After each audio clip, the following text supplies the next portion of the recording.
Salut la team, c'est AM Idrissi, votre gars pour toute l'actu foot made in Morocco et ailleurs. Et aujourd'hui, on va décortiquer la conf de presse de Walid Regragui juste avant la trêve de novembre, histoire de voir un peu ce qu'il en ressort, pas vrai? T'as vu, le coach il a été très clair sur ses choix. Pas de surprise, il a gardé les cadres, ce qui assure d'habitude. Et il a aussi voulu, tu vois, donner leur chance à des jeunes ou des mecs qui sont en forme en ce moment, pour voir un peu avant la CAN. C'est stratégique ça. Ce qui est ressorti aussi, c'est que la forme du moment, elle compte énormément pour le coach. Si tu carbures en club, t'as plus de chances d'être pris. Il l'a bien dit, la CAN, c'est pas une compétition où on fait des essais. Il faut les meilleurs et les plus près. Quand tu parles des blessés, le coach il a bien expliqué qu'Hakimi, même blessé, il reste crucial pour le groupe. C'est un leader, ça motive les autres. Pour Aguerd, le coach a dit qu'il revenait bien, mais qu'il prendrait aucun risque avant la CAN. C'est normal, on a besoin de tous nos joueurs au top. Il a également précisé que les absences de Massina et El Yamik étaient liées à la fois à des blessures et à des choix sportifs. La concurrence est là, c'est good. Tu vois, le coach il a insisté sur le fait qu'il a souvent changé la défense centrale à cause des blessures ou des moments où les joueurs étaient moins bien. C'est pas un choix facile. Il vise une certaine stabilité, surtout avec Saïs et Aguerd en défense, mais c'est pas toujours évident. T'as vu comment Regragui défend Saïs?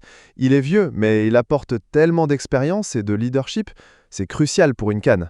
Il a aussi souligné que Saïs sait gérer la pression et parler aux joueurs dans les moments difficiles. Ça n'a pas de prix. Pour le sélectionneur, l'expérience est super important pour gagner une CAN.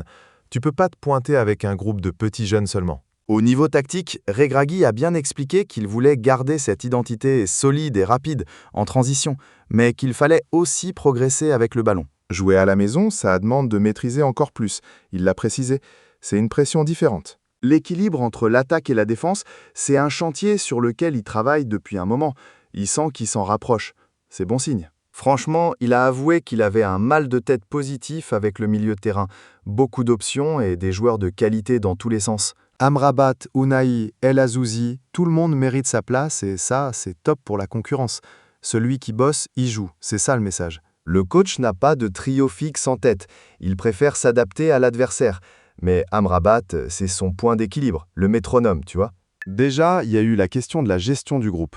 On sait que Walid Regragui est très attentif à l'état d'esprit, à la cohésion de l'équipe. Et les journalistes l'ont interrogé là-dessus, notamment sur la manière dont il gère les joueurs qui ne sont pas convoqués ou qui sont moins réguliers en sélection. Et sa réponse a été claire. Il a parlé de communication, d'honnêteté. Il a expliqué qu'il parle avec tous les joueurs, qu'il leur explique ses choix, les raisons pour lesquelles ils sont parfois écartés. Pour lui, c'est essentiel pour maintenir une bonne cohésion et éviter les frustrations, dans un groupe qui vit ensemble. Il a aussi mis l'accent sur le fait que la sélection, ça se mérite à chaque fois. Que ce soit un cadre ou un nouveau, tout le monde repart de zéro à chaque rassemblement. C'est une manière, selon lui, de maintenir une saine concurrence et de s'assurer que chacun donne son maximum aux entraînements et en match. Cette transparence et cette honnêteté, c'est un peu la marque de fabrique de Walid Regragui.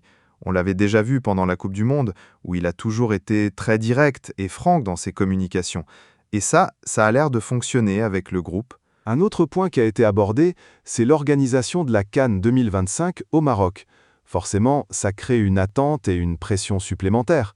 Et les journalistes ont demandé à Walid Regragui comment il comptait gérer cette ferveur populaire. Il a dit qu'il l'abordait de manière positive, que cette pression était un moteur, une force pour les joueurs.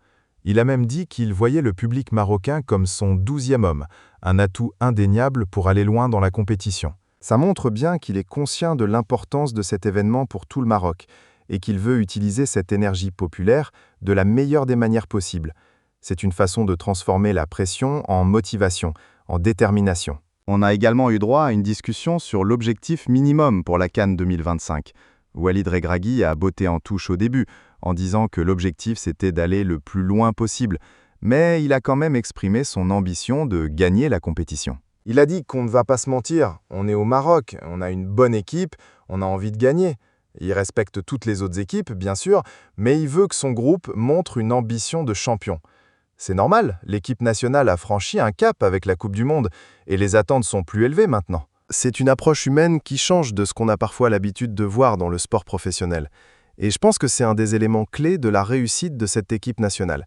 Cette capacité à créer un groupe solide, uni, autour d'un objectif commun. La conférence de presse a aussi été l'occasion de faire un bilan sur les derniers résultats de l'équipe nationale depuis la Coupe du Monde.